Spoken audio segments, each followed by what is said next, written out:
Hi everyone! Thanks for watching my vlog, A Dose of Reason. I'm Dr. Shira Doron, an infectious disease physician and the hospital epidemiologist at Tufts Medical Center in Boston.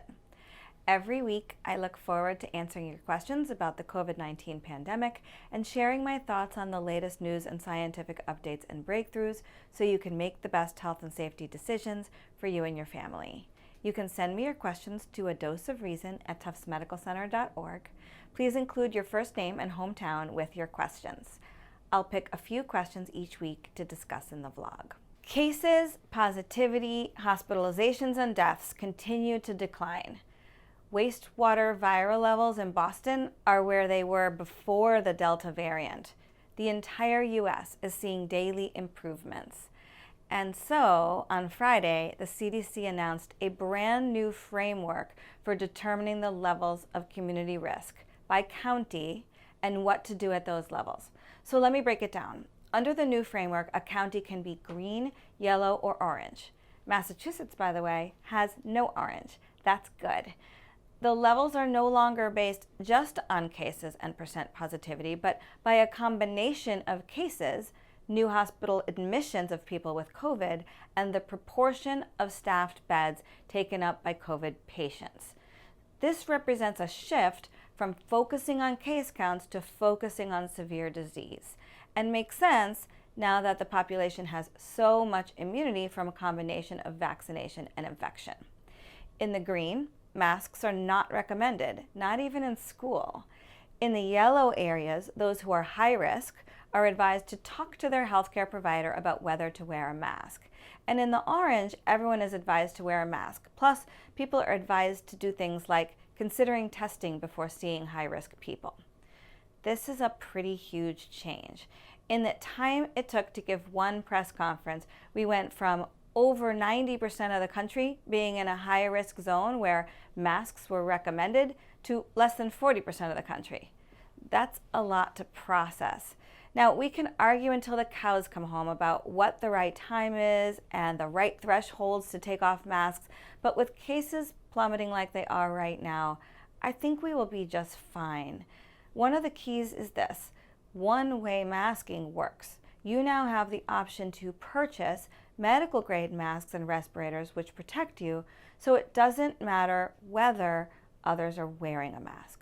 The first question comes from Landon from Weston. With the CDC relaxing its mask guidance and COVID cases steadily decreasing, is there reason to be confident that the pandemic is finally behind us? I want to be cautiously optimistic, but we thought it was over last June before the Delta and Omicron surges. When can we officially declare the pandemic over?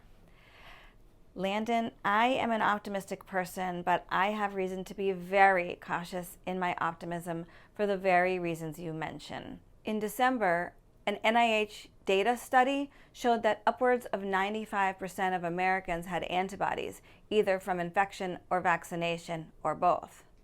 Despite that, we had enough susceptibility to infection to see massive case numbers in January and enough people vulnerable to severe infection to see hospitals fill up again. And there's simply no reason to think that another variant couldn't be even more immunoevasive or more deadly. To me, what that means is that we have to enjoy the good times when we have them. I don't know when the WHO will declare the pandemic over, but I think we won't know it's over until we look backward and say things have been stable for a good long while. Our second question is from Karina from Hyde Park. I saw a concerning report this week that the effectiveness of the Pfizer COVID-19 vaccine waned quickly in kids 5 to 11, both in protection from symptoms from the Omicron variant and in protection from hospitalization. Has there been any talk about an Omicron-specific booster shot for this age group? Yes, Karina, this week a big study looking at the entire population of children ages 5 to 17 in New York State showed that the effectiveness of the vaccine against infection wasn't great in the Omicron era, and that it got worse with time since vaccination.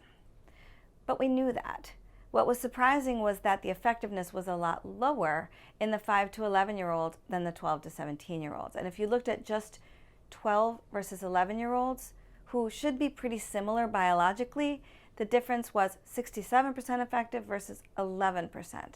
the most logical explanation is the lower dose given to the 5 to 11-year-olds. Now keep in mind, we always assess vaccine effectiveness compared to the unvaccinated, and the unvaccinated are increasingly previously infected.